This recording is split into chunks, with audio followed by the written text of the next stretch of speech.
Assalamualaikum, perkenalkan nama saya Julisin Hadianti. Saya di sini akan mempresentasikan tentang pengemasan.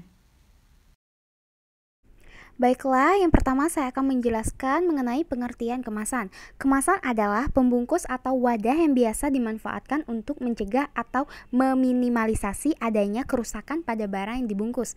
Adapun definisi pengemasan adalah suatu proses memberi wadah atau pembungkus untuk suatu produk. Ada juga pengertian kemasan menurut para ahli Klimchuk dan Krasovek. Kemasan adalah desain kreatif yang mengaitkan bentuk, struktur, material, warna, citra, tipografi, dan elemen-elemen desain dengan informasi produk agar produk dapat dipasarkan. Kemasan digunakan untuk membungkus, melindungi, mengirim, mengeluarkan, menyimpan, mengidentifikasi, dan membedakan sebuah produk di pasar. Kedua, fungsi dari kemasan. Yang pertama, self-service, yaitu menunjukkan ciri khas dari suatu produk yang dijual. Kedua, company and brand image, yaitu dapat menjadi salah satu identitas perusahaan yang mudah dikenali masyarakat. Ketiga, consumer affluence. Jika kemasan didesain sedemikian rupa sehingga dapat menarik minat konsumen, maka kemasan tersebut dapat memengaruhi konsumen untuk bersedia membayar lebih. Keempat, innovational opportunity, yaitu kemasan yang inovatif bisa memberikan manfaat bagi konsumen dan bisa menguntungkan perusahaan.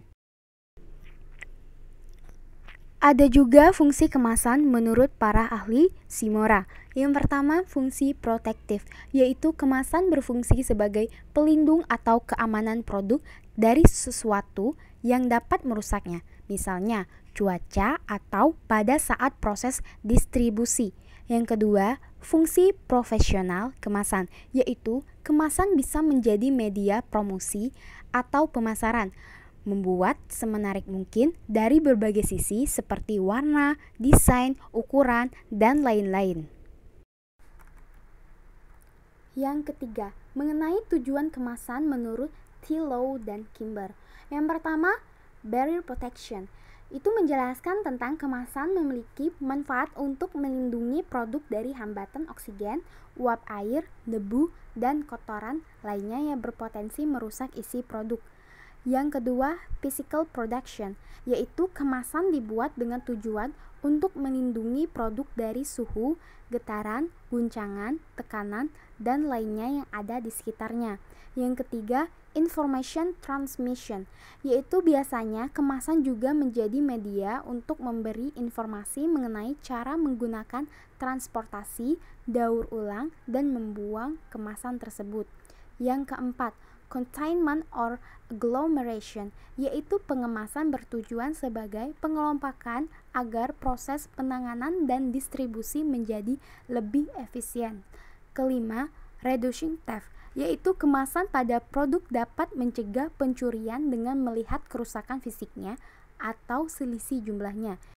Keenam, convenience, yaitu kemasan adalah salah satu fitur yang mampu menambah kenyamanan dalam distribusi, penanganan, tampilan, pembukaan, penutup kembali, penjualan, dan penggunaan yang dapat dilakukan kembali.